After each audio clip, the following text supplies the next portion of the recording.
Torniamo in diretta 8:34 e adesso è arrivato il momento del primo ospite di questo giovedì, primo ospite legato, come capita sempre il giovedì, al mondo dei nostri amici a quattro zampe e ovviamente anche a quelli a due, come lei per esempio dovesse aver bisogno. Ma io sono molto mansueto, portando lei un gatto in urbanizzato, quindi non ho bisogno di guardie. Abbiamo ritagliato questo spazio anche per darle una tranquillità, una certa sicurezza. Vediamo la carta d'identità.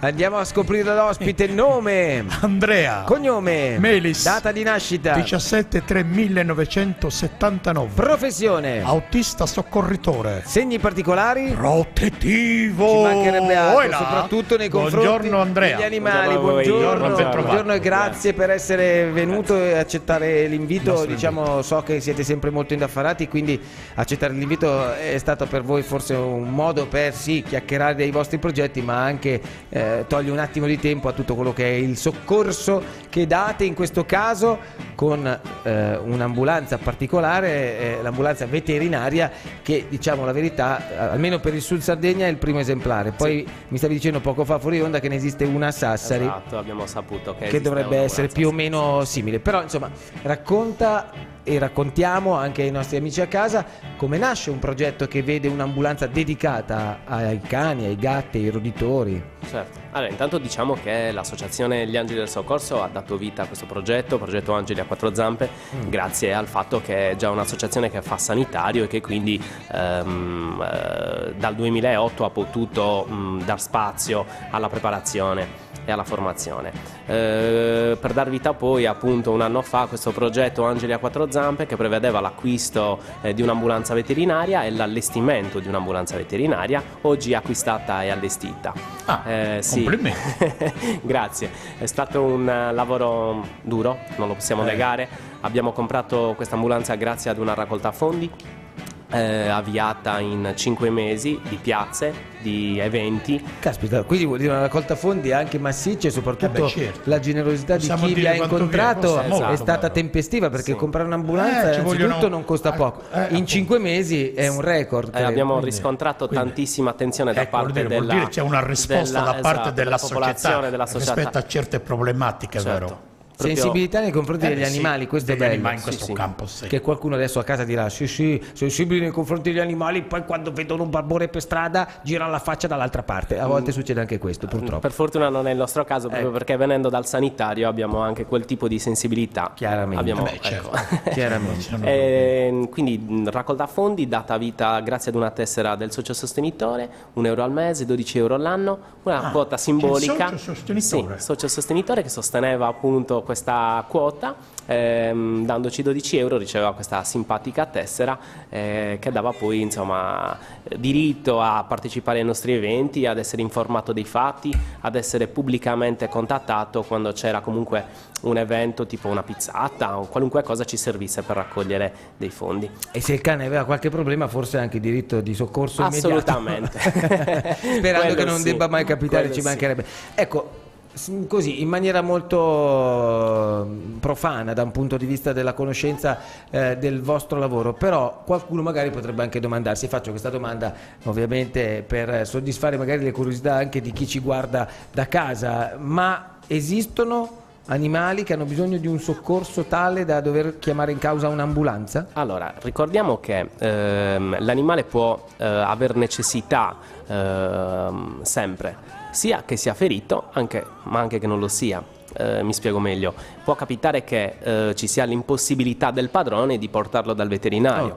E ci è capitato. Quindi può essere riottoso il cane, recalcitrante. Sì, magari difficilmente gestibile. Magari sta male oppure sta particolarmente male. Reagisce in modo oppure circostanze nelle quali il proprietario ha dei figli e nello stesso momento ha necessità di portare il cane dal veterinario e si trova in quella incompatibilità, non può caricare il cane lì dove ha i figli, oppure non ha la possibilità di trasportarlo perché la macchina non è in grado o perché non ha la macchina, esatto. Quindi diciamo le circostanze possono essere diverse. Chiama voi? Può chiamare noi che svolgiamo un servizio di accompagnamento. Questo è quindi il primo servizio rivolto ai privati.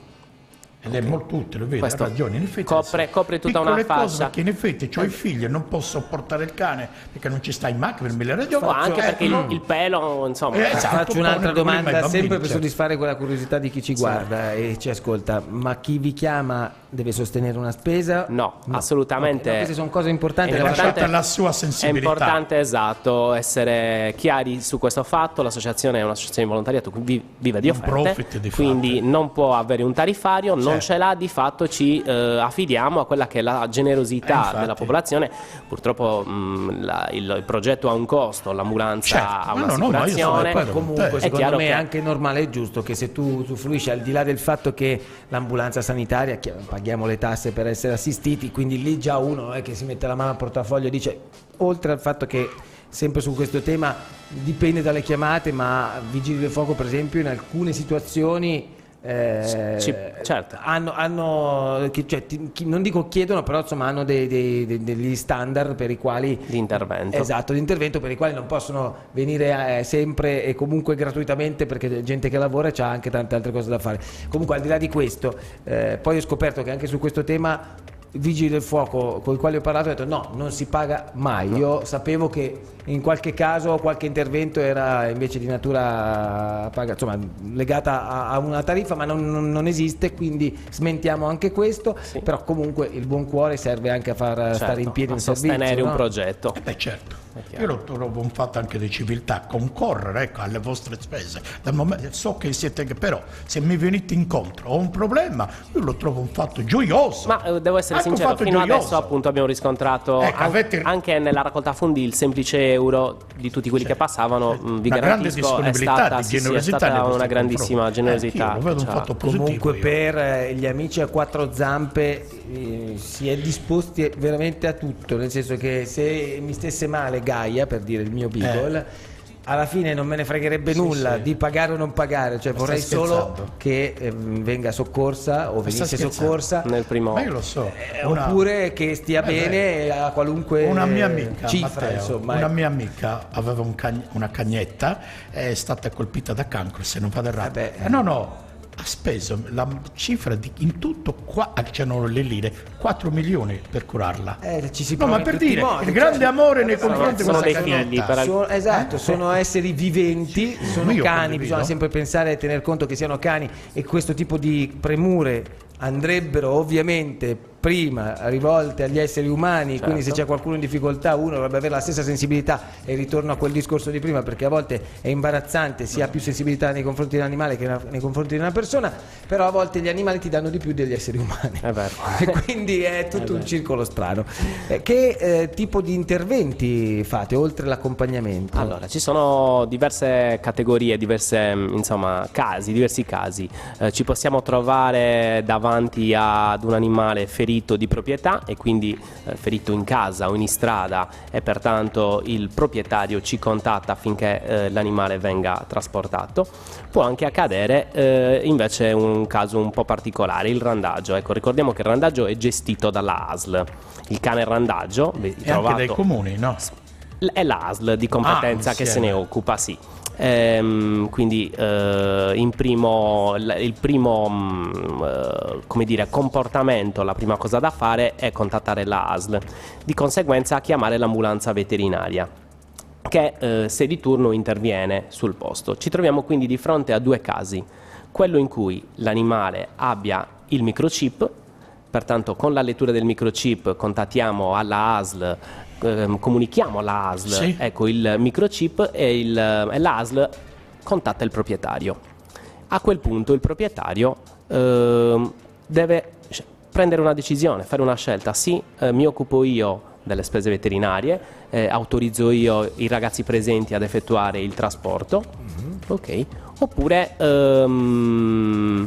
il cane demanda totalmente. Esatto. Diciamo allora che in quel momento intervenite immediatamente voi conto dell'ASL. Esatto. No, per conto dell'ASL noi non possiamo intervenire. No, purtroppo esiste, allo stato attuale delle leggi ci sono dei limiti. che ci auguriamo vengano superati. Però sapere, è un'emergenza. In un'emergenza c'era una domanda che ho letto in bassa frequenza su questo tema che ti faccio tra poco, perché adesso abbiamo la pubblicità, quindi dobbiamo per forza fermarci, dare la linea ai nostri inserzionisti, fare un po' di fatturato anche noi con la benevolenza dei nostri amici sostenitori, e torneremo tra poco a parlare di ambulanza veterinaria e di tutto il resto che ovviamente è in scaletta. State lì. Andiamo al telefono adesso perché abbiamo con noi la Proloco di Salluri, in realtà rappresentata da Antonello Porcedda, per parlare della Festa del Borgo che, come avete visto anche negli spot poco fa, sarà la prossima domenica, il 28 di settembre. Buongiorno Antonello. Buongiorno carissimo Antonello. Non lo abbiamo ancora in linea. Non ce l'abbiamo in linea? Credo che lo stiano recuperando in questo momento. Oggi le linee telefoniche è dovuto ai temporali, caro Matteo. Intasate. Eccolo qua. Antonello, buongiorno. Buongiorno Antonello. Buongiorno a voi. Buongiorno. Allora, la Festa del Borgo di questa domenica sarà un altro momento per potersi avvicinare a Salluri e scoprire non solo il cibo, ma anche le arti e tutto quello che gira intorno, no? Sì e no, perché in effetti nasce con una improvvisazione. 19 anni fa a qualcuno di noi venne l'idea di andare... Saltata la linea. È fantastico perché oggi abbiamo fortunissima proprio con le linee telefoniche. Vabbè, cerchiamo di recuperarlo in questo momento. La domanda che ti volevo fare poco fa, e tornando ovviamente a noi e al nostro ospite Andrea, è legata al primo soccorso oggi per un animale. È obbligatorio? Sì. La legge ha introdotto l'omissione di soccorso veterinaria, quindi questo vuol dire che anche chi non è l'autore del fatto deve comunque intervenire se vede un animale ferito. Come contattando nei dettagli una cosa del genere. Allora, diciamo che vieni denunciato per omissione di soccorso come per un essere umano. Sì. È uguale, gli stessi diritti che ha l'uomo di essere soccorso ce l'ha l'animale. Mi sembra una cosa abbastanza normale e civile. Il sottoscritto dovrebbe attivarsi presso voi o presso lei che ha l'avversità. Lui è uno di quelli che ha avversità. È un certo disagio. Oggi l'indifferenza non è più ammessa. Mantieni la calma. È un grande degli animali, però c'è un certo disagio. Io tocco poco cani, mi faccio baciare poco dai cani, non voglio, però certo mi rendo conto che anche lui ha bisogno di soccorso. Quindi anche chi vede un animale ferito deve contattare l'ASL, ma deve anche chiamare l'ambulanza veterinaria e mettere in piedi il primo soccorso. Abbiamo recuperato intanto Antonello e quindi cerchiamo di ristabilire il contatto. Eccoci qua Antonello, stavi dicendo che tutto nasce... Allora, dunque riprendiamo il discorso. Dicevo, nasce così in maniera molto spontanea. Qualcuno di noi bussa ad un portone e dice: scusate, voi qui dentro avete una ricchezza enorme di cui non vi rendete conto. Spesso capita questo. Certo. Perché non aprite la vostra casa in maniera tale che anche gli altri possano rendersi conto delle vostre ricchezze? Così è iniziato 19 anni fa la cosa. Questo ha portato naturalmente positivamente ad un'evoluzione che è stata... ci siamo resi conto di avere una ricchezza nel nostro centro storico. Da lì nasce tutto l'altro. Aggiungo anche una cosa, che questo rendersi conto in un certo senso delle loro ricchezze ha consentito agli abitanti di prendere atto che forse queste ricchezze era il caso di salvaguardarle. Poi, quindi curare già di partenza le proprie abitazioni come luoghi di culto. Il punto di partenza è stato proprio quello di rendersi conto di avere questa, ribadisco, loro ricchezza nascosta che non valutavano per quello che era il loro vero valore, insomma. Quindi chi verrà domenica a visitare Salluri e alla Festa del Borgo che cosa troverà? Allora, troverà prima di tutto moltissime case padronali, le vecchie case padronali degli agricoltori, che saranno aperte e consentiranno quindi al visitatore di entrare e di rendersi conto anche di quello che era il nostro modo di vivere, che rimane poi alla fine quasi lo stesso. E a questo si aggiunge una cosa, quella che era il nostro senso, in un certo senso, di ospitalità, e cioè il visitatore che arrivava come minimo ci via da... Io parlo anche in sardo. Sì, ma non so tu comprende bene, fuori dal sardo puro. Sucumbido, sì, cioè esatto. in pratica, caro ospite, accomodati, noi non abbiamo granché da offrirti, ma un bicchierino e un dolcetto fatto con le nostre mani è a tua disposizione. Ecco, questo è l'input.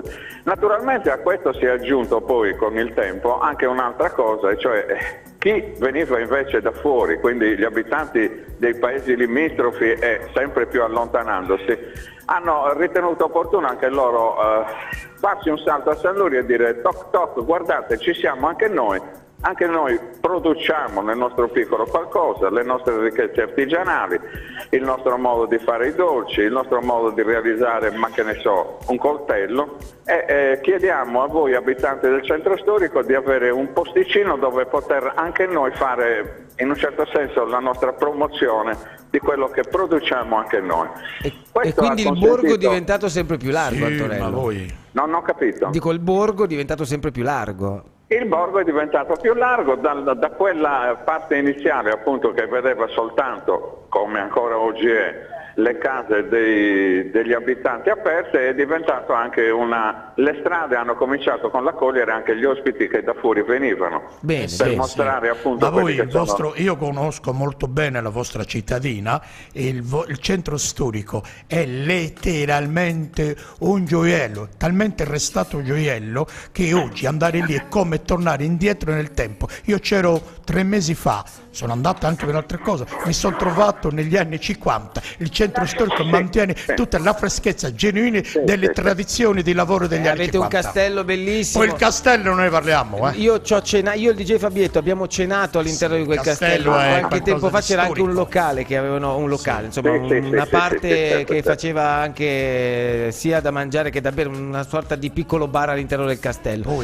Però bellissimo. Allora, 28 settembre, quindi arti, mestieri, tradizioni, il borgo di San Lurio che si amplia, come ha raccontato Antonello Porcella della Proloco, che ringraziamo e al quale auguriamo buona festa, buona giornata, buon borgo, insomma, ecco, da vivere in tutte le sue bellezze. Antonello, grazie. Grazie Antonello. È sparito. Vabbè, le linee oggi veramente non ci sono. Grazie Antonello Porcella della Proloco di San Lurio. Spaccato. Adesso andiamo a chiudere in volata, cercando di capire, appunto, al di là del fatto che il primo soccorso veterinario sia fondamentale e assolutamente doveroso per legge, come si può entrare in contatto? Cioè c'è un numero, c'è... Sì, lo possiamo dare. Possiamo darlo, sì. Come no? Se uno volesse, poi anche nella mia agenda privata. Si spera sempre di non avere bisogno delle ambulanze in generale, sia per gli animali che per gli umani, però meno male che ci sono e che ci siete, soprattutto i tanti volontari che lavorano dietro tutto questo tipo di interventi. Siamo 30, adesso 30 volontari formati da un direttore sanitario che si occupano, quindi volontari che si occupano esclusivamente. Allargo l'abbraccio a tutti i volontari che lavorano sulle ambulanze, che fanno un lavoro preziosissimo. Preziosissimo. Come venire in contatto? Abbiamo visto qualcosa in sovraimpressione, ma 366 1158 734. Ok, questo è il numero. Non è... C'è il sito. Vabbè, non è promozione, dai, perché dall'altra parte in regia saltano. Non è promozione, è solo un modo per far capire come uno possa prendere e utilizzare un servizio, punto. Certo. Non è che stiamo parlando di un'attività commerciale. Ci mancherebbe altro.